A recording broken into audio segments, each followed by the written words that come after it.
Hello, everyone. Welcome back. This week I have Dmytro with us. I am super excited to share with you more about his business, and he's going to tell us all about his background and what he does and all that good stuff. With that said, Dmytro, I wanted to give you a big, warm welcome to the show. Hi guys.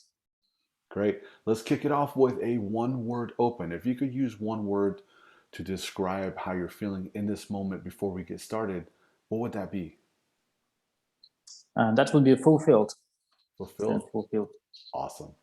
Let's get right into business. If you could take 3 to 5 minutes, tell us about your background, tell us about how you got started in business and where you are at today. Yeah, sure. Thank you. Yeah, so I grew up in poor country in Ukraine. I always wanted to be entrepreneur, and I was trying to be entrepreneur there when I was really young.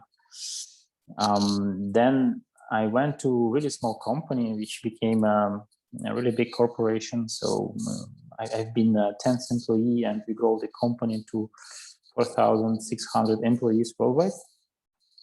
Then I was thinking like, okay, this white collar job is not for me. And I wanted to have more freedom, more control of my life, my time. And therefore I started my own company. Another reason was that I really didn't like that, evil corporation actually, and the culture there. So I wanted to build a company with human face. How I said it. Yeah. Unfortunately, the first company was really like a small corporation where I was working before. So because I actually didn't got like really enough experience of how to run business, so I took like what I saw there, what I was experiencing there, and build a really small evil corporation. So that was not nice. So I throw it away, and I did that try. I did tryings, and only my fifth company actually was more or less what I was envisioning back then. So the company with great culture, with the human face, with ethics, and something like we can name like a modern workplace.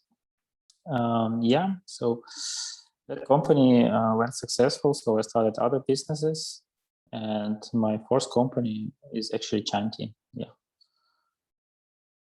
Awesome. Tell us about your company today. What you guys are all about and who you help. Yeah, so Chanti is a team collaboration application. It's basically a mix of Slack-like chats, Trello-style project management, and Zoom-like calls, all in one platform, in one application. Basically, very great integrated user experience, really flawless. So it's not like you have to like switch information or share information between the apps, and this is a hassle. So we manage this in one application. Awesome. And how many customers do you have currently?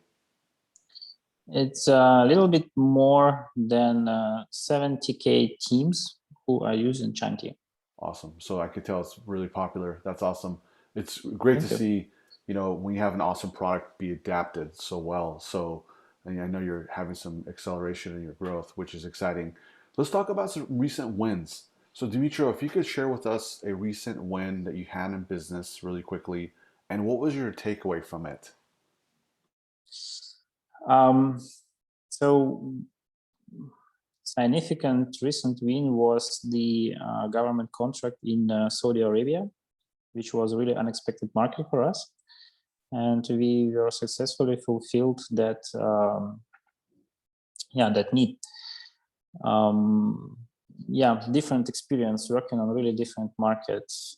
Everything is different: technical, legal background, procurement process, user experience. Obviously, software was translated to Arabic, and made this not to left to right, but RTL, right to left, as well as really, really great experience talking with people with different culture, or even a little bit differently than, for example, US or Europe.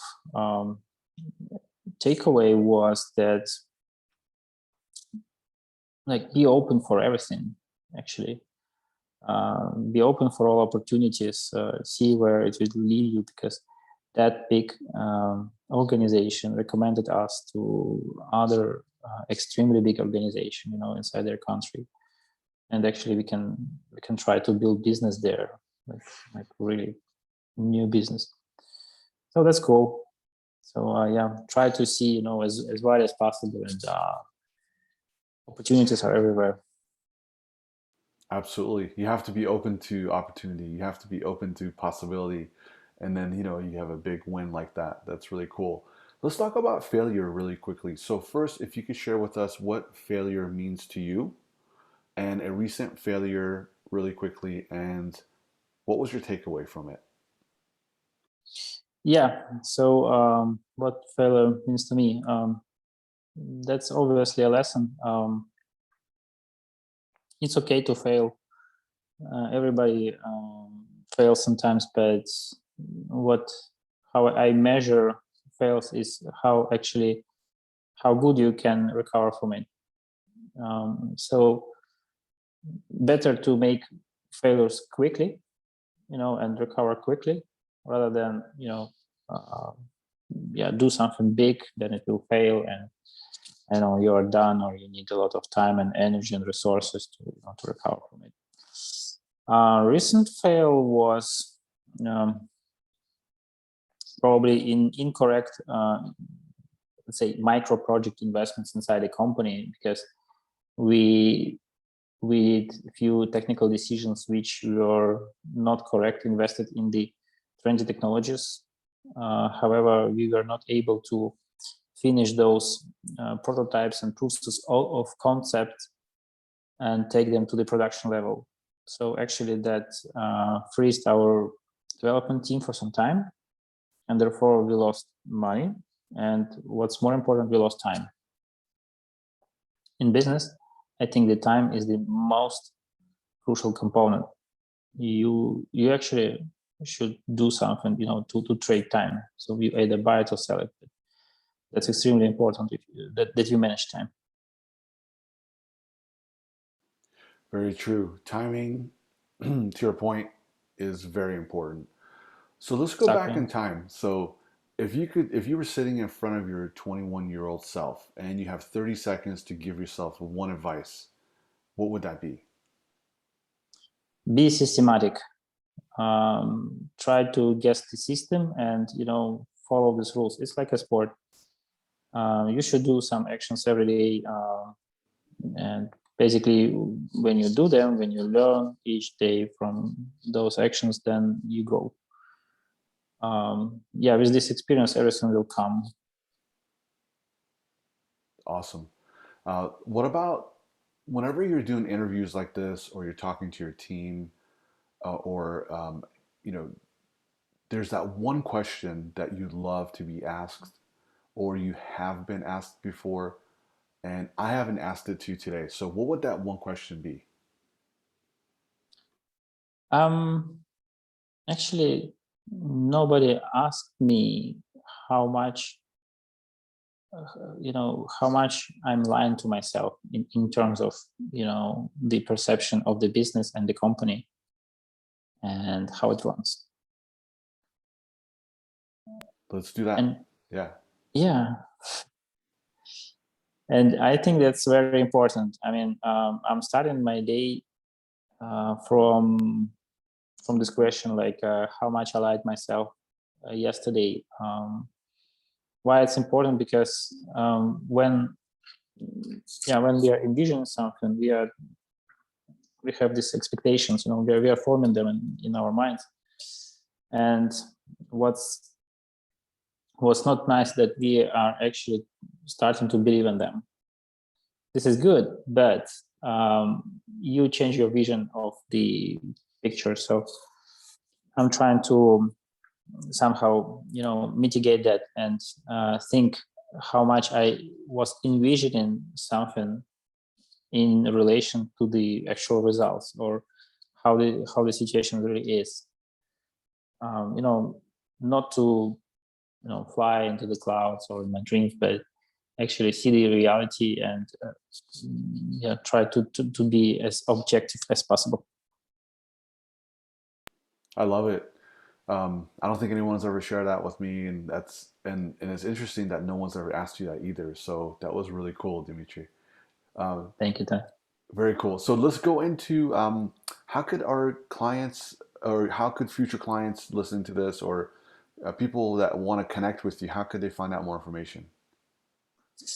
Well, we have Twitter, we have LinkedIn, we have Facebook group. So Awesome. yes, of course, you can write me on dmytro.okunyev at chanty.com or just info@chanty.com. And yeah, happy to connect. Awesome. And if you could sign us off with a one word close, Dmytro, what would that be? Let me think. Um, be humble. Humble. Very good. There you have it, folks. Dmytro, thank you so much for your time.